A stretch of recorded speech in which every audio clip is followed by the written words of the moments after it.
The surprising truth about self-driving laboratories is that the hardest part is not the robot. It is trust. Trust that every step, every file, and every decision is recorded, auditable, and repeatable. When people picture autonomous science, they imagine a brilliant algorithm picking experiments. In practice, it is more pragmatic. Build, test, learn. Robots run the protocol, data feeds a model, then a planner chooses what to do next. The ceiling is rarely a missing model trick.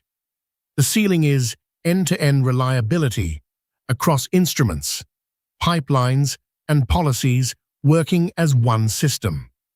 That leads to the first high-impact finding.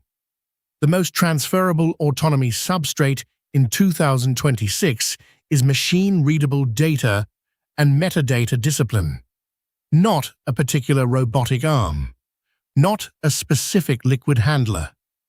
If your records are not structured so machines can read them, check them, and compare them, autonomy collapses into brittle automation. A well-instrumented lab with messy records cannot safely scale closed-loop learning. A modest lab with clean, interoperable records can. This discipline often aligns with fair ideas. It sounds like bureaucracy, but it is how you turn 1,000 experiments into 1,000 lessons. It is also how governance works later, when you need to answer exactly what happened, where, with which software, and under what constraints. A second finding is about evaluation, and it is where many autonomy efforts quietly fail. Teams still lean on proxy metrics because proxies are easy. The numbers look crisp, yet optimizing component metrics can decouple from scientific truth. Your model can get better at predicting a label while the overall system gets worse at discovering anything useful. In an autonomous loop, that is dangerous. The system can run faster and faster in the wrong direction and produce a mountain of confident, useless output. So evaluation has to be designed. You still track component health, like calibration, data quality, model fit, and uncertainty, but you also track system utility. Did the loop actually find something worth validating? Did it cut cycle time without breaking reproducibility? If you cannot explain how your metrics connect to discovery value, you cannot audit the loop. And if you cannot audit it, you should not automate it at scale. Third, biology is harder than many physical domains, and not because the robots are clumsy.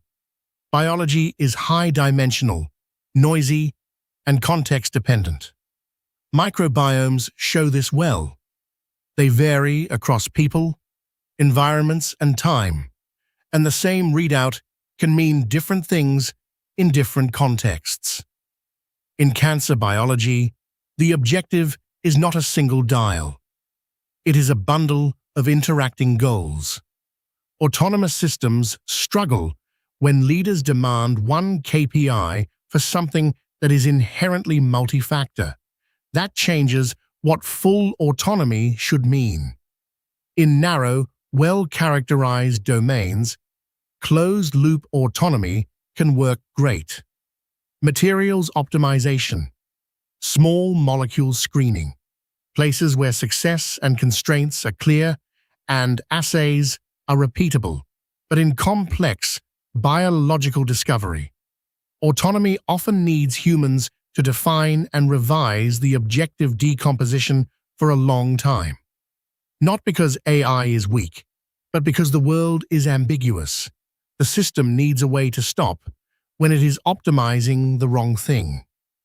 A fourth finding is that the real gap between automated execution and autonomous science is integration and governance.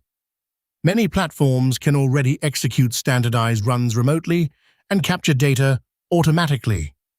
Biofoundry operations can scale organism engineering and assays. Drug discovery groups can pair high-throughput measurements with machine learning and iterative design. National labs can connect experimentation to advanced characterization and compute. Yet end-to-end autonomy, where the system selects the next experiment without human intervention, is still mostly confined to narrow domains. Why? Because autonomy is a single, auditable system, or it is not autonomy. Instruments, pipelines, model training, and decision policies cannot be loosely coupled. Exception handling matters. Data set shift matters. Over months and years, conditions drift, reagents change, operators change, and the world changes. A mature, autonomous lab needs protocols to detect drift, respond to it, and document the response automatically. Fifth, the strategic timeline is uneven, and it favors institutions that build durable infrastructure. From 2026 to 2050, progress concentrates in bounded workflows, where provenance discipline can be enforced and evaluation is tractable. Integration quality becomes the differentiator, more than novel machine learning. From 2050 to 2100, multi-site orchestration becomes a primary lever. Interoperable records shift from a publication preference to an operational requirement.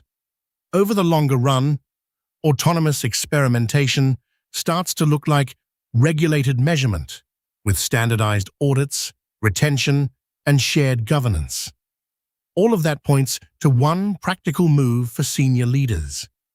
Treat machine-actionable provenance as infrastructure, not documentation. Put it into procurement.